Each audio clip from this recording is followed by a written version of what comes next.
What's going on, guys? In today's Trophy Kids, we got a great show for you. Talking NHL playoffs, my Bruins are advancing. NBA playoffs, my Celtics are sinking. Everything that's going on in those series, as well as a little hot on the internet segment. So let's go.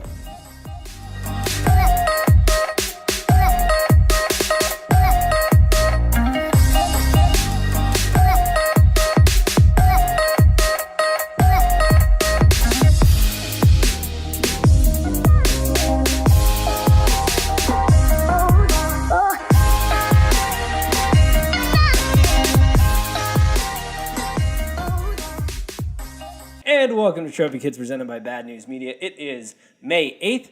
How the hell are you today, bud? Doing well. How about yourself? Oh, I'm doing good.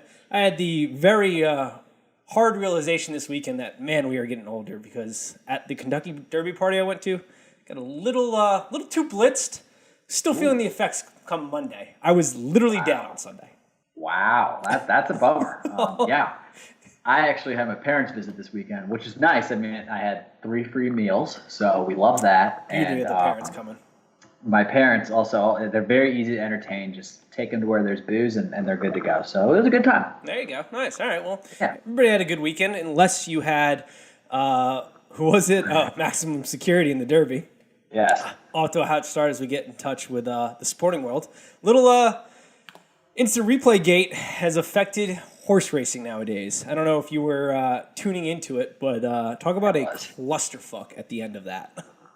An absolute clusterfuck. And this is a great time of year. This is where we all act like we're just massive horse fans, so I love it.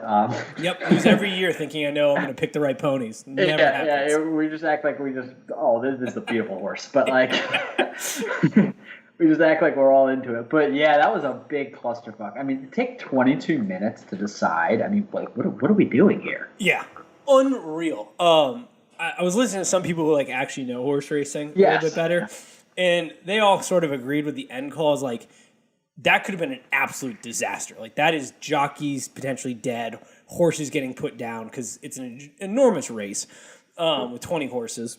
And so, like, the rule makes sense as to why it's in there. But, dude, if you have to spend 22 minutes to decide on it, like, it's not worth it at that point. Just, like, you might as well just run them again at that point. Let's just redo the whole thing. Could you bring them imagine? back, bring the horses back. But, like, I agree. I mean, it's going to take 22 minutes to decide. Thank God, like, that doesn't happen in other sports. But also, again, I'm not a horse racing expert. I'm pretty sure Maximum Security would have won regardless. Oh, yeah. Dude, the one who actually did win, the one that like actually had a legitimate claim, the one he actually hit, like they didn't pull the card out like, hey, we need this reviewed. It was the dude all the way to the end who had to just go a little outside. Yeah, and from what I've heard is it's Country House. That's the name, right? Mm-hmm. Country House. Yeah. From what I heard today, I don't know if it's changed, but I don't even think he's running in the next race. Nope, he's out with an illness. With an illness because they don't want to get embarrassed. And Maximum Security, I think, is also not running in the Preakness, so it's like, oh, lovely. This is an absolute disaster. That too, but I wish Maximum Security would run and then just keep winning, so he'd be like the people's champ. But yeah, this is a disaster. This is probably, again, I don't know anything about horse racing. I'm not going to claim to, but this can't be good for the horse racing world. No, absolutely not. There's only 3 races a year we all tune into, and this is one of them. Like, when you have this big of a disaster, I was sitting there at the end because I was just pissed it was taking so long. I was like, God damn it, the Bruins game is on. Get me to the Bruins game. And then after they made the call, they spent like 10 minutes talking about it. I was like, I don't care anymore.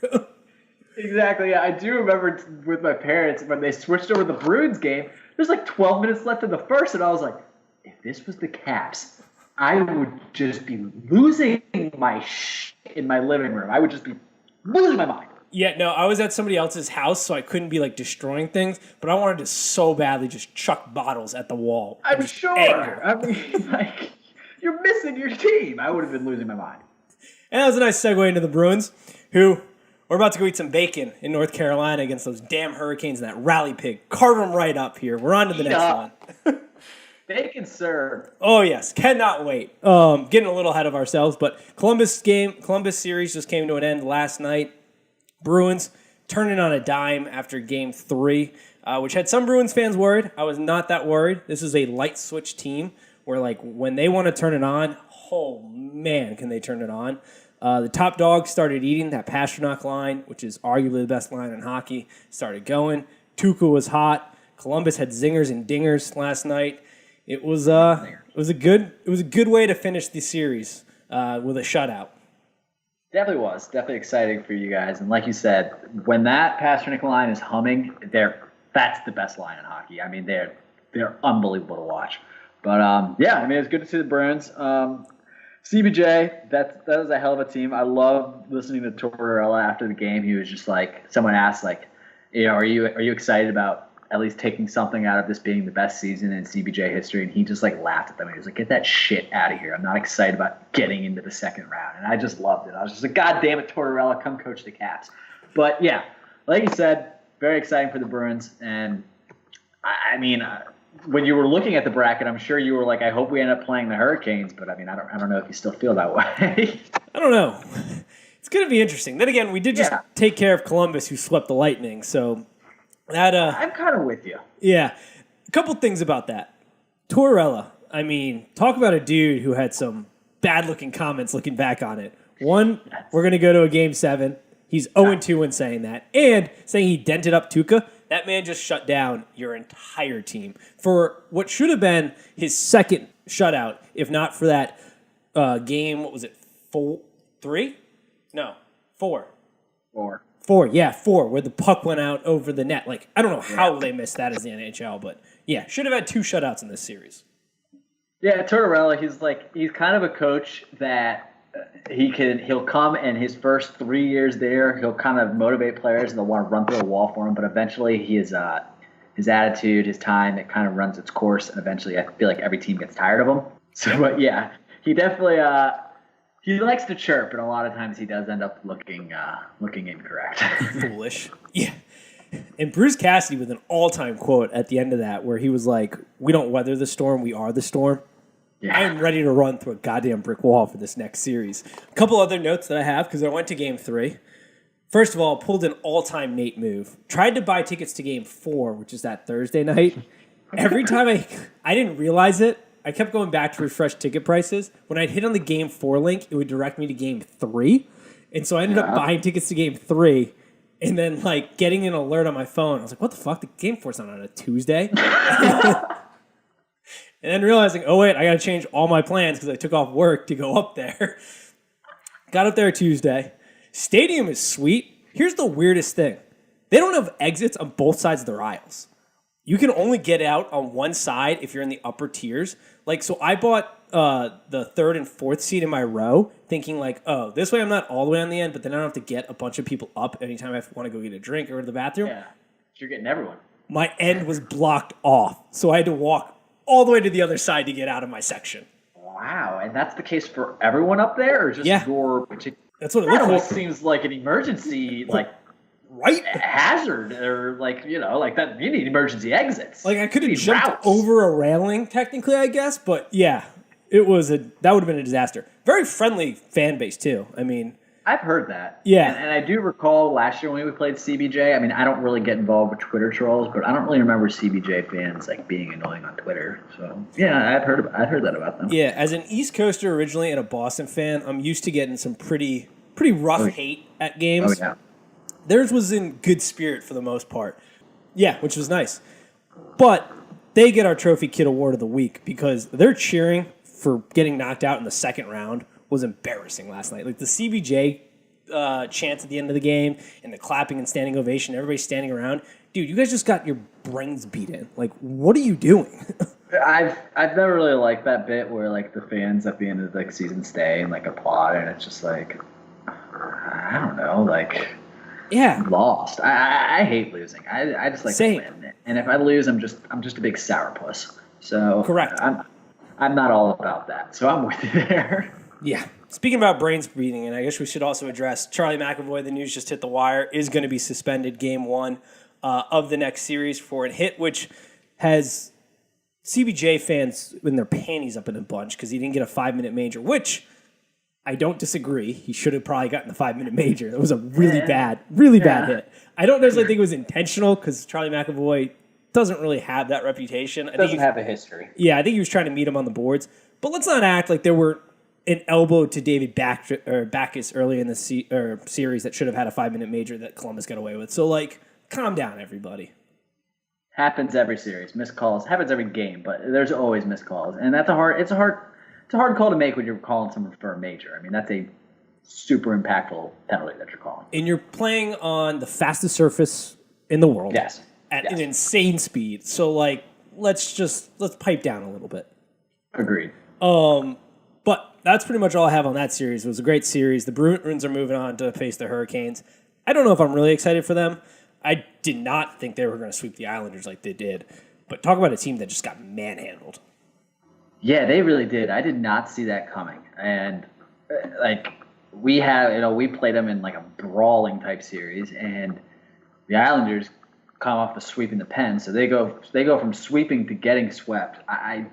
That was just shocking to me. And Carolina, I mean, since, like, the new year, like 2019, I think they're, like, the second hottest team in the NHL. That's what you got to do in the NHL players. You have to get hot at the right time, and right now they're hot. And I look at the Bruins, and obviously before the playoffs started, I would have been like, yeah, I want to play the Canes. I still think I probably would. Yeah. But I don't know. I would just kind of think, like, all right, this Cinderella run, this is how I always look at it. These Cinderella runs, like, they got to come to an end eventually. Maybe that'll happen for them. But again, it's the NHL playoffs, and it's all about Cinderella runs. Yeah. Here's what gives me hope. One, the Bruins are a light switch team where, like, they can just turn it on and just pummel you. Two, Tuukka's getting so hot. It is insane. And that's what you need. You need a hot goalie in the playoffs. It reminds me of, like, Tim Thomas back when we won our Stanley Cup in 2011. Yeah. He got hot. Like, that's what it takes. And Tuukka's playing. He's standing on his head. My one concern, though, and I don't know if you've watched a lot of it, but Chara is slightly becoming a liability on defense. That dude looks like he's in mud half the time. And I love Chara, but he's becoming a liability. I agree. He's got so many miles on him. And yes, he's a big oof. I mean, I just describe him at this point out there. He's just a big oof. He's like a U-Haul trying to make a Yui when he gets beat. It's so bad. Yeah, it's bad, and it's hard to watch. But he's just that big ass body has a lot of miles, and you're just gonna slow down. Yeah, and he got run through in the Columbus series, which used to never happen. And that's when you were like, oh man, this is not. I don't think you can take him out of the lineup because from an emotional and leadership standpoint, no, you can't take him out. Yeah, and he still does things offensively, but oh man, he does make me nervous. Where I'm just like, he's gonna get beat here, and when he turns around, it's gonna look ugly because he's so freaking big and he looks like he's moving in quicksand. That's a bit of I'd be a little worried about just some of those young Carolina forwards like Sebastian Aho, just kind of making them look silly at times.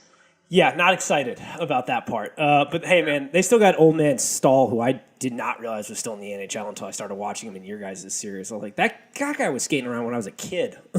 Dude, yeah, there's just that whole Stahl family. But yeah, Jordan, I always actually like Jordan. He's just a big-ass body. He's not like a dick, though, but he's kind of a bruiser, but he also has a lot of skill, and he has a nice shot. So I've actually always liked Stahl. But yeah, that whole family, unbelievable hockey players. Unbelievable. That's just crazy to me.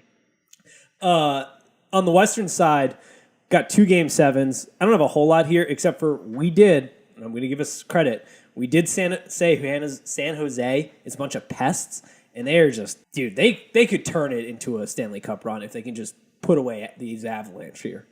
Absolutely, and I think I may have already said one of the reasons why I like San Jose is they're kind of the Caps before they won their Stanley Cup. Yep. Always fucking nasty, but just never actually really making real playoff noise. So I'm kind of rooting for them, especially now that Trotz is out. But yeah, San Jose, I like it. 2 Game 7s. I mean, that's what you want. Playoff hockey is awesome. As good as it gets. It's as good as it gets. The Shark Tank is an insane environment for what it looks like. Playoff hockey is just bananas. That's what I really took away from my first game in Columbus.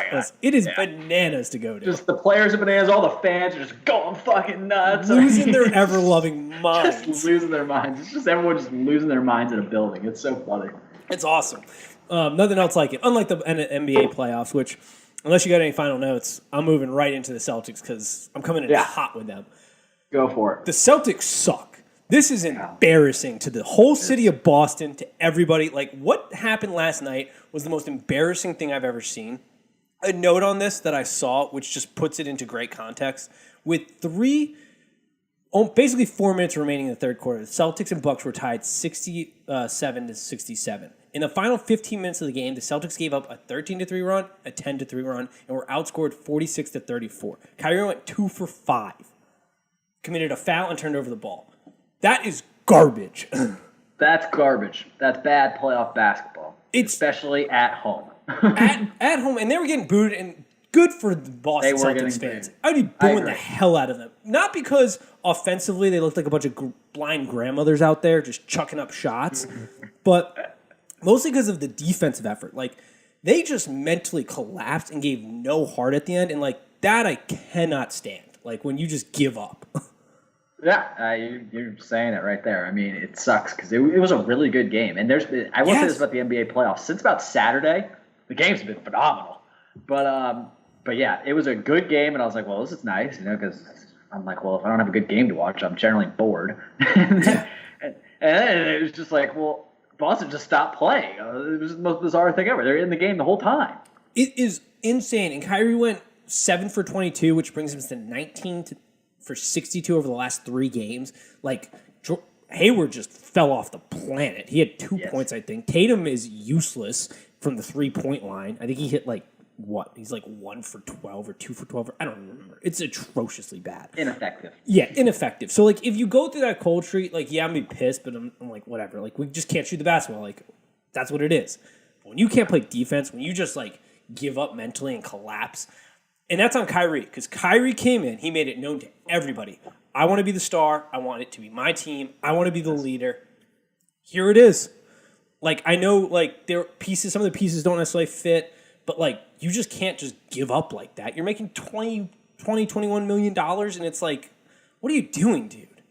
I agree, and that's very accurate. Kyrie this year he's been a little more of a diva than the usual Kyrie we're used to. And, I mean, he's kind of earned that right. I mean, he is a fantastic player. He's phenomenal. Yeah. But he has made it, like, known. He does not want these youngins thinking, like, this is his team, like, this is their team. He's like, this is my team. I'm the leader. I'm in charge of everyone. And if you're going to do that, you need to fucking show up, especially when you're down 2-1 in a series at home and you're in the game. Yep, exactly. Like, this is the part that has me just in a mental pretzel, because, like, I know Kyrie is an insane basketball player. And he's coming into his prime, so it's like, God damn, I really want him around. But I also want him nowhere near my basketball team, because, like, he is not the leader he should be. The team is mentally weak, and that starts from the top down. Mm-hmm. So I'll throw Brad Stevens under the bus there a little bit, too. So it's like, Kyrie is going to be, he is a Scottie Pippen. No offense, actually, that's kind of mean to Scottie Pippen because I just ripped on Kyrie. Scottie Pippen wouldn't have collapsed like that mentally. But he's basically, he is the caveat to a premier player. Like, he's going to need a Kevin Durant or an Anthony Davis or a big superstar to play off of. He just cannot be the guy. That's what I agree. I agree with that. And I think from a leadership standpoint. Yeah. From a leadership standpoint, and even somewhat on the floor, like, I think it's hard for a player who is 6 feet tall to lead his team. I mean, we saw Iverson try to do it for years, and he never really could. But I mean, Curry did it, but that team was stacked. He had other players, even like before Durant. I mean, he still had other fucking players. But yeah, I mean, Boston right now, it's not looking good, and Giannis is playing out of his fucking mind. Ever since Game 1, first of all, there's about 5 players right now, and we'll get into them, and then we'll get the other ones in the other series. But there's about 5 players in the NBA right now that are playing out of their minds, and Giannis is one of them. Ever since Game 1, he's just been dominating Boston. Dude, it's bad. I mean, he looks like the kid who came back from summer break and just hit puberty, and you're all like, what? I got to go guard him? Like, there isn't any. Also, here's my other beef. Referees, we're not going to stop Giannis, but can we please get him a call on one of these, like, 5-step, Euro step nonsense? Like, we're not going to stop him. That isn't going to make an overall difference, but, like, we got to have some fair, like, play here. Like, there are times where he's taking 4 or 5 steps, and it's just like, there's no prayer for us at that point. If you're not going to call that or the off-arm fouls, there isn't even a shot. I don't know why we're playing defense on him. Not that it really matters, because he is an absolute freak. And like you said, we're going to get to the other players, but he's arguably the best player in the playoffs right now. Oh, yeah. And he is manhandling the entire Celtics roster. Yeah, he absolutely is. Since the game one, 7 for 21, 22-point garbage performance. I mean, he's had 29-9, 32-13, 39-16. He went 15-22 yesterday. It's so. I mean, you're not gonna beat him. I mean, that was in 34 minutes. He was in foul trouble yesterday and just shitting on everyone. Yep. And when he sat, we did not take advantage of it, which was a huge problem. Yeah, that's the thing about Milwaukee is I was watching them yesterday because we're degenerates, so I have money on all these games, of course. I did as well. And I'm like, yeah. And did when not go Giannis my isn't on the yeah, me neither. When Giannis isn't on the court, I'm like, well, the Bucks aren't going to score any points. I'm like, what is George Hill going to take over? Like, who's going to score now? Yep. But for whatever reason, Boston couldn't take over either. So I was like, oh, well, I guess it doesn't matter for them. But they're not looking out for my wagers. Nope. No. I did. Speaking of like how I got blitzed on Saturday, I did that drunk betting thing. It never works in my favor. I live bet Golden State. That was the biggest disaster of my life. I was so angry, which we're going to get to Golden State here. Yeah, I mean, I'm kind of at peace with Kyrie leaving. At this point, the Celtics are just crumbling and collapsing, and it was fun last year having all the hype coming into this year and that little run they did, but man, is that a disaster situation.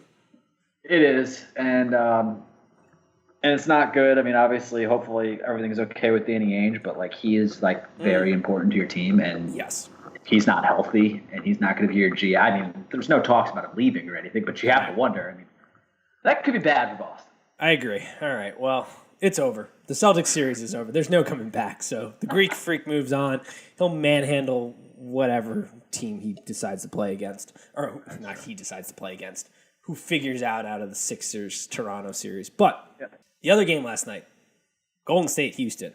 That is a series, gentlemen. We have got ourselves a basketball series going on here. James Harden looks like he's going to have blood eye for the rest of his life, which is a terrifying thing. But man, oh man, that's been a fun series. It's been really fun, and I was concerned when it started off 2-0. I was like, damn it, are we about to get robbed of what could be a good series, and this turns into like a 5-gamer? Yep. So I was really happy to see that it's now at 2-2. But like I said, 5 to 6 players right now are playing out of their minds. In this series, it's James Harden and Kevin Durant. Good Lord. They're just going back and forth, just exchanging blows. I don't know what Curry and Thompson are doing. Not really much. I don't really know what Chris Paul is doing. Chris Paul, I don't know what the hell he's doing out there. He's gotten old. He has gotten old. His age old, is showing. His age is beginning to show, and all those injuries and stuff. But, dude, James Harden and Kevin Durant are just fucking playing out of their minds. They are going off, and it's awesome to watch. I don't know. The Golden State really messed up last night because those 2 looks they got at the end of the game between Kevin Durant and Steph Curry, if you were told me they were going to get 2 pretty open shots, I mean, Curry's was a little bit more contested, but if you were going to tell me they were going to get those shots and both of them were going to miss, I would have put every dollar I had that you were bullshit wrong. That was nuts. I would agree with you. And that's what's been awesome about this series is every game's been pretty good. The last 2 have been awesome. So, yeah, I mean, let me see, Durant, he had 46, 34, 35, 50, 29, 45. I mean, this is all in the playoffs. Are you fucking kidding me? Yeah. He is playing out of his mind. Out of his mind. I would say it's between him, and we'll get to Kawhi here in a second because I think he's awesome. Kawhi's really playing good too. But him and Giannis are really going off. That series, I mean, Golden State series is going to be interesting because I don't know if Golden State has it in them mentally as well to like really pull this out if Houston can push them in the next couple games. But it's going to be fireworks till the end. I still think it's probably going to go 7, but we'll see. I hope it goes 7, and it's nice just to see teams challenging Golden State. I mean, even the Clippers challenged them, so it's good to see that this year. Now let's talk about the Claw. The Claw can do whatever he wants in the basketball court right now. Like, that bucket is 40 feet wide. Just, he can do whatever he wants, and he's going to get his points, which is so funny, too, because he's just not a personality, so he sort of flies under the radar unless you're watching the games. Like, you'll see him on the stat sheet, but he is phenomenal. If you haven't been watching that series, it's insane.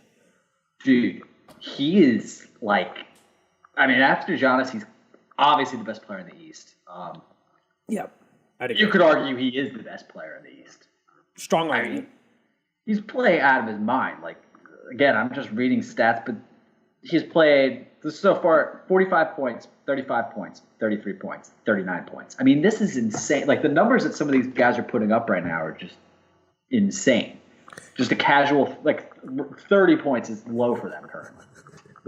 It is nuts. But it's back to the whole, like, whatever he decides he wants to do offensively, he's scoring. Like, there is just no stopping him right now, which is nuts. I don't know how the Sixers are going to pull that out if he continues to play the way he's been playing and the Raptors continue to play the way they've been playing.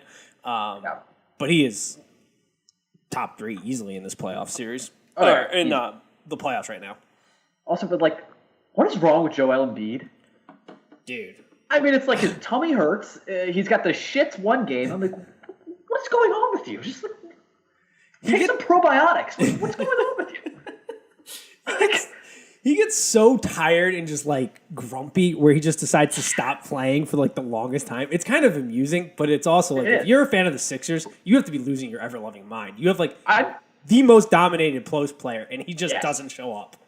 He is easily. I don't consider. I mean, he is a big man. I don't consider Ja as a big man. No. Joel Embiid is easily the best big man in the NBA. Easily. Yep. I mean, I don't know what he's doing. I'd be losing my mind. I mean, Jimmy Butler's playing pretty nasty. I love Jimmy Butler, by the way. He's so fiery. He's out there like a fucking maniac. But I don't know why Jimmy Butler doesn't just scream at him and say, dude, get it together. Like, the mind state of a Sixers fan has to be a very tormenting place because you got Ben Simmons who can't shoot a basketball and Joel Embiid who like may or may not show up night to night. So it's like ripping your hair out. Like so much talent, just talent everywhere, and they can't get it together. I mean, I would say top to bottom roster wise, I'd take the Sixers over the Toronto. I really would. Yeah, you have Embiid, you have, like you said, Ben Simmons, you have Jimmy Butler, you have Tobias Harris, JJ Redick. I mean, you have players, and they would frustrate the hell out of me.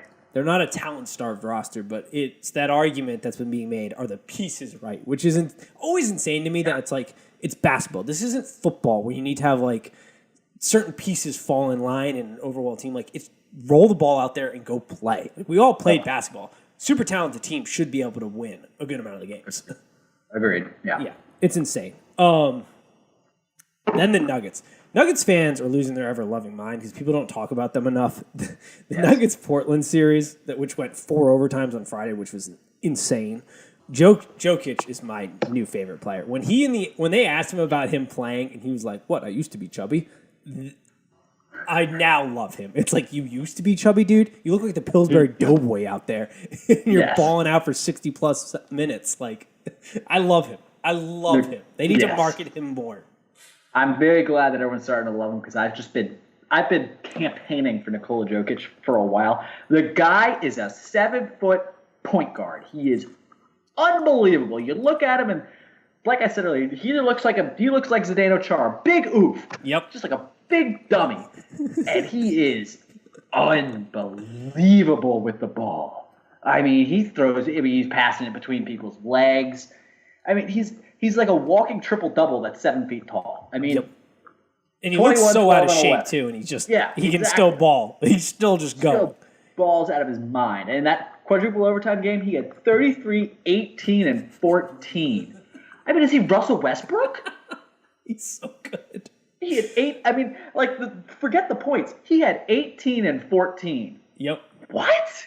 He's a monster. Which is tough because I really like Portland. Like, I like Dame. I like Seton Holland. But, dude, I'm rooting hard for the Nuggets with him out there. He's fun to watch. It's ridiculous. But Dame, too. That's a fun we're all winners no matter who comes out of that series, really, because they're all fun to watch. Mm-hmm. Yeah, I agree. And I think we'd all almost agree that we all want him to beat Golden State, who ends up moving 100%. On. So whoever wins that series, we're just like, I would honestly probably root for whoever wins that series over Houston as well. So yeah. Yep. Also, yeah, this is what Golden State has done to me. They have made me root for Houston, a team who I hate to watch because of the flopping and all the other nonsense that goes on with that. Like yes, I understand that they are fouls, but it's like the spirit of the game you're just destroying in front of my eyes, and I hate that. Yes, Houston is an annoying team. I definitely agree with that, and I get why they chuck up a lot of threes, but like their philosophy is like numbers show that if you just throw up a bunch of threes, you'll make enough to where you win the game. And I mean, they're right, but it's just boring. Which two things I just remembered, which were crazy to me. Last night I learned that Golden State, who has arguably the three best three-point shooters, I would say. Well, you probably can make arguments for other people, but Clay, Steph, and Durant. Yeah. They only shoot the third most threes in the NBA. Houston and Milwaukee are ahead of them, apparently. How is that even possible? I don't know. Honestly, there's certain players that just are so good at something that you want them to get an opportunity like multiple times a game. And you know what it reminds me of? It kind of reminds me of when the Skins had Deshaun Jackson. I used to say there should be a minimum of 5 60-yard bombs thrown his way. Yep. Minimum. A game. If I was a Golden State fan, I would say Curry, Thompson, and Durant should all be shooting a minimum of a dozen 3 balls a game. Fire them up. What are you guys doing? Fire away. I don't disagree. That was just, I blew my mind when I learned that they were only the third in the league, which is insane. Milwaukee's ahead of them. Yeah, they should be just chucking them up. That's nuts. The other thing that I just remembered, that Draymond Green 5 minutes of just like selling that flop was the most infuriating thing I've ever had to sit through in my life, when he jumped out in defense and tried to act like James Harden, who is going to end up being in like double cast by the end of this season, of this series, had like brutally cracked his skull type of deal. Just literally got destroyed. I love how they're all like, "Oh, Durant's got a hurt elbow." Well, yeah, because you cracked it off James' head. He's on the ground. He's literally dead over there after getting poked in the eye last game. Like, he's not making out of this series without being in like a full body cast. Yeah, he's getting destroyed. I do agree. And yeah. All right. Well, that's what I have on that. Any other final notes on the NBA? No, nothing really. I'm just glad that how it has been entertaining. It's been way more entertaining this year than in previous years, in my opinion. So far, it's been good series so far. Yeah. Any final thoughts before we wrap this bad boy up? No, I'm out of thoughts. I got one. All right. I really need to put this in the Google machine one day. What the hell is the Met Gala? Every time it goes on, people are wearing the most insane thing. Like, are we just supporting like an Illuminati event type of deal here? Because Katy Perry's dressed out here in cheeseburgers and chandeliers. It's always on Twitter. It's hot in the streets. I was sitting here the other day. Like, what the hell is the Met Gala? Like, not all these people are just going around looking at art. Like, what happens once they go inside? Like, what are we doing here? That's a good question. You know, you always hear about it, and I don't know. People are wearing insane things on, like, the runway. Like, it's always trending. Like, one of these days I'm going to throw it in the Google machine and take, like, 2 minutes to figure it out. But I just had that thought this morning. I'm sure you could... Yeah, I'm sure you could meet someone who's real into it. Yeah, like, what happens once they get inside? Like, what is going on in that place? I really want to know. I'm telling. Good question. It could be an Illuminati if you believe in that type of thing. Meeting, it's all these super famous people, just all these rich, super beautiful looking people showing up to an event at an art gallery on a random, what was it, Tuesday or Monday? Yeah, it was a random. Monday. I'm kind of with you. I'm a believer in that stuff. Yeah, they're probably planning to kill all of us. Yeah, like they're just in there talking about how we're all going to die and how they're going to live. They're building their spaceships or whatever. Their bunkers. They're just talking about their new world that they're going to create. Yeah, I'm with you. It's their annual meeting of how to destroy the world, and we're all just sitting here like, look at this outfit. What an insane thing going on here. Sitting here like a bunch of idiots. They're just laughing at us. What's his face? Jared Leto's carrying around a head of himself. Like, what? I don't understand. We're not concerned. Yeah. We're not at all concerned, guys. What are we doing? The guy's walking down the runway with a literal head of himself. Katy Perry's dressed as a cheeseburger. Like, what is going on? Let's wake up, guys. Come on. All right. That's all I had. We'll call it a day. See you guys later.